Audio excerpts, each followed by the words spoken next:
The first time I saw Newton Reddick, he was drunk outside the Poquelin Society building on East 47th Street. He was leaning against a cart filled with dollar paperbacks, looking pretty jaunty and not at all minding the cold. The Poquelin was a private library that had been started during the Gilded Age by a gang of bank clerks who believed reading during their lunch hours would make them into Rockefellers and Carnegies.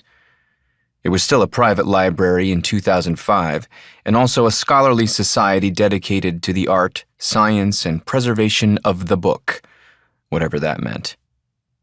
Its membership rolls included a lot of academics, rare book dealers, and a few unfashionable, old-money eccentrics who came down from the East 70s on the chance of finding a literary evening.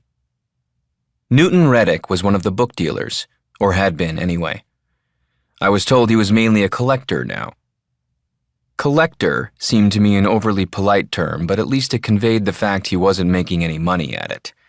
He was living off his wife, a much younger woman with inherited wealth to whom he'd been married just under 10 years. That earned him a certain pride of place among the library's members, it appeared. He was holding court outside the Poquelin, leaning against that paperback cart and waving a cigarette around in his free hand, while a trio of red-faced old-timers hugged themselves against the cold and seemed to hang on his every word. His voice, a crisp tenor, bounced off the skyscrapers and carried across the street to where I was standing with a coffee from the bodega on the corner of 5th and 47th. He was talking about somebody named Richardson. "The problem with Richardson," he was explaining to the others, "is the man has no sense of history, no feeling of a higher purpose. He thinks a Pulitzer makes a book worthy." The error of that kind of thinking was obvious to the little assembly outside the Poquelin, and before stubbing out their cigarettes and going back inside, they had a few more choice words for the Richardsons of the world, the ones who can't see the forest for the trees, who wouldn't know greatness if it walked up and punched them square in the nose. They were a lively bunch, those old bookmen. On another night, under different circumstances, I might have enjoyed listening to their fool talk. It was a Tuesday in November, just before Thanksgiving. All over the city, people were drinking more than they should and visiting friends. It was the season for parties and parades and little flings that didn't mean anything. Normally, I kept away from divorce work, but the case had come to me on referral.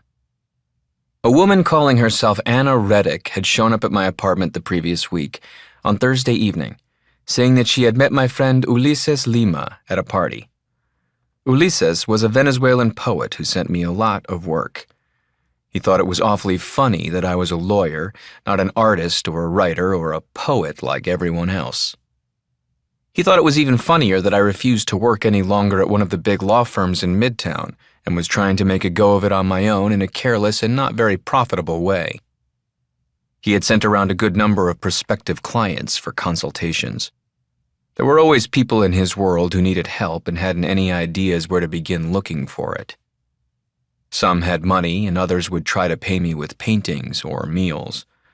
Sometimes I took them up on it, though I didn't have an eye for that kind of thing, the visual arts, and I would have to ask someone, Ulises or another friend, to come by and appraise the thing for me. It was an endless cycle of imaginary economies, small profits and favors done impulsively or not at all. That was fine so long as your rent was controlled. Anna Reddick came with cash in hand, $10,000. She had the bills neatly stacked and facing the same direction, the way a waitress arranges her tips at the end of a shift.